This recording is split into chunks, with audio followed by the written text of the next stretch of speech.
এবার নিত্যপণ্যের বাজার পরিস্থিতির খবর জানবো। রাজধানীর কারওয়ান বাজার থেকে যোগ দিচ্ছেন সহকর্মী শাহিদ আহমেদ। শাহিদ আহমেদ, রমজানে বাজারে নিত্যপণ্যের দাম কেমন দেখছেন, আর সয়াবিন তেলের যে সংকট ছিল বোতলজাত সয়াবিন তেলের, সেই সংকট এখন কেটেছে কিনা?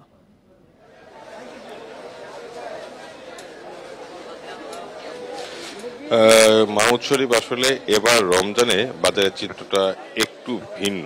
মানে আসলে মানুষ যেরকম চিন্তা করে তার সম্পূর্ণ উল্টোটা বাজারে দেখা যাচ্ছে। আমি এই মুহূর্তে রাজধানী কারওয়ান বাজারে আছি। আমি যদি চিত্রটা দেখাই, প্রথমে সে ভিন্ন চিত্রের বিষয় যদি আপনাকে ব্যাখ্যা করি, সেক্ষেত্রে আমরা দেখব যে আসলে বিগত রমজানে মাস শুরু হতেই বেশিরভাগ নিত্যপণ্যের দাম বেড়েছে।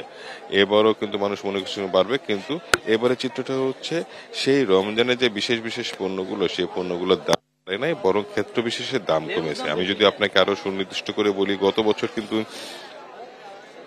পেঁয়াজের মান ভেদে কিন্তু দাম ছিল প্রায় 100 টাকা, 90 থেকে 100, 110। সেই পেঁয়াজ কিন্তু বাজারে পাওয়া যাচ্ছে 40 থেকে 50 টাকার মধ্যে।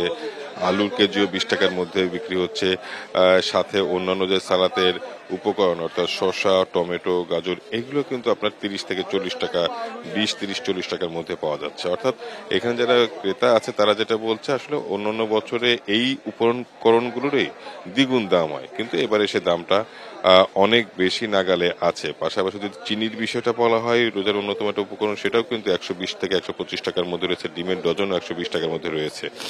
এর পাশাপাশি যদি আপনাকে আমি যদি এই বছরের রমজানের শুরুতে আর আজকে কিন্তু প্রথম শুক্রবার পড়ছে, সেই সপ্তাহের ব্যবধান যদি হিসাব করি, সেক্ষেত্রে বাজারে সয়াবিন তেলের সরবরাহটা বেড়েছে। আপনি জানেন যে প্রায় 1 থেকে 2 মাস ধরে সয়াবিন তেলের মাত্রাতিরিক্ত সংকট ছিল। এই সংকটের কারণে কিন্তু তেল পাওয়া যাচ্ছিল না, দামটাও কিন্তু ক্ষেত্র বিষয়ে অনেক সময় বেশি নিয়ে হয়েছিল। কিন্তু রমজানের প্রথম 2-3 দিন থেকে আসলে সয়াবিন তেলের সরবরাহ বাড়তে শুরু করেছে। কারণ বাজার সহ বেশিরভাগ বাজারে বোতলজাত সয়াবিন তেল খুব সহজে পাওয়া যাচ্ছে। দাম বিক্রি হচ্ছে প্রতি লিটার 175 টাকা। যদিও দাম নিয়ে একটু অসন্তুষ্ট রয়েছে ক্রেতারা। তারা যেটা বলছে, অনেক সময় দামটা ক্ষেত্র বিশেষে 5 থেকে 10 টাকা বেশি নিয়ে হয়েছে, যদিও সে অভিযোগ বিক্রেতারা অস্বীকার করছে। এর পাশাপাশি যদি মাংসের বাজারে বলা হয়, সেখানে মাংস বাজারে গরুর মাংস কিন্তু 750 থেকে 780 টাকা, এবং ব্রয়লার মুরগি 200 টাকা, সোনালী মুরগি 250 থেকে 260 টাকা বিক্রি হচ্ছে। তবে অস্বস্তির বিষয়টা বলা হয়, অস্বস্তির বিষয় সবজি বাজারে অস্বস্তি বাড়াচ্ছে ভক্তদের জন্য। সালাতের উপকরণ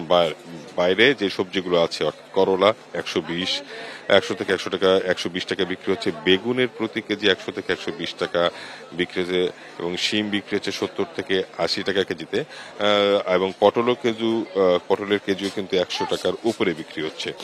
অর্থাৎ রমজানের উপকরণগুলো ক্রেতা সাধারণের নাগালে থাকলেও যে অন্যান্য যে সবজিগুলো, সেই সবজিগুলোর দাম কিন্তু বিক্রি হচ্ছে 100 টাকার উপরে।